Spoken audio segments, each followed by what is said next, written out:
साल 50 साल 20 साल कांग्रेस में रहे या बीजेपी में रहे, फिर वो वापस में अगर चेंज एक दूसरी पार्टी में जाते हैं तो मैं समझता हूँ वो विचारधारा का मेल खाता नहीं। वो अगर पुराने आंकड़े देखेंगे तो इसमें कोई बहुत ज़्यादा लोगों को इसके अंदर सक्सेस नहीं मिली, क्योंकि एक विचारधारा की तो बात होती है। बाकी तो पार्टियां तो मैं समझता हूँ कोई सी बुरी नहीं है, पर विचारधारा गलत हो सकती है। किसी पार्टी की विचारधारा किसी प्रकार की हो सकती है, किसी की किसी प्रकार की हो सकती है। तो वो विचारधारा की वजह से ही जो उनकी छवि है वो अच्छी या गलत बनती है। आज जैसे हम बात करें, जैसे बीजेपी की विचारधारा है, वो लोकतंत्र को लगातार कमजोर कर रही है। पूरे देश के अंदर जाति और धर्म के नाम पे दंगे फसाद झगड़े हेजिटेशन हो रहे हैं।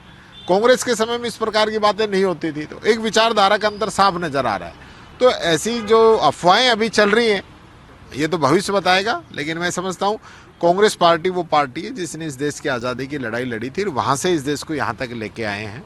सब लोग राजस्थान के अंदर मजबूत हैं, मजबूत स्थिति के अंदर हैं।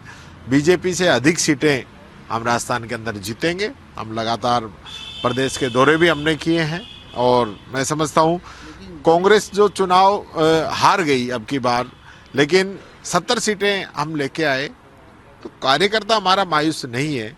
जनता को भी ये दुख है कि आज चिरंजीवी योजना बंद कर रहे हैं। इंदिरा गांधी रसोई जो है उसका नाम बदल दिया गया है। अन्नपूर्णा किट जो चल रहे थे वो बंद कर दिए, मुख्यमंत्री किट योजना। तो एक जनता के अंदर भी नाराजगी और जनता का मन कांग्रेस की तरफ है। लेकिन यूरी साहब, कुछ आपके नेता आपकी पार्टी की विचारधारा से खुश नहीं है, नेताओं की कार्यशैली से खुश नहीं है, तो उनके बीजेपी में जाने की संभावनाएं चल रही है, उसमें फिर क्या कहेंगे आप? क्या उनके जाने से कोई फर्क पड़ेगा फिर आपको? देखिए, कोई व्यक्ति 2 महीने पहले तक वो सबसे खुश थे, अब राज नहीं आया तब ना खुशी कहां से आ गई?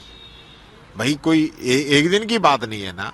अब मान लो कोई व्यक्ति 30 साल से कांग्रेस के अंदर है, तब तो उसको कांग्रेस अच्छी लग रही थी, और आज हमारा राज नहीं आया, हम विपक्ष में आ गए, तो फिर कांग्रेस के नेताओं का जो है आप बुरे लगने लग गए। तो ऐसी चीज नहीं होनी चाहिए। आपकी हो सकता है कोई मंशा हो, कोई दबाव हो, कोई प्रेशर हो। बीजेपी जिस प्रकार से प्रेशर पॉलिटिक्स कर रही है, ईडी इनकम टैक्स सीबीआई के छापे डलवा रही है, नेताओं को मैं समझता हूँ चारों तरफ से घेरने का काम कर रही है, वो परिस्थितियां अलग हो सकती है। लेकिन अब वो कहें कि भाई अंगूर नहीं अथाए तो कहते अंगूर खट्टे हैं, ये बात तो नहीं होनी चाहिए।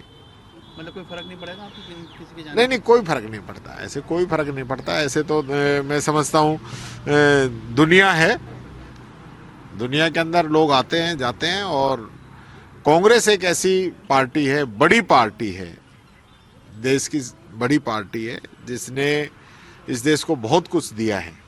आज समय समय पर देखिए, सदा सा एक सा कभी नहीं रहा। पहले वाला समय आज नहीं है तो आज वाला आगे नहीं रहेगा।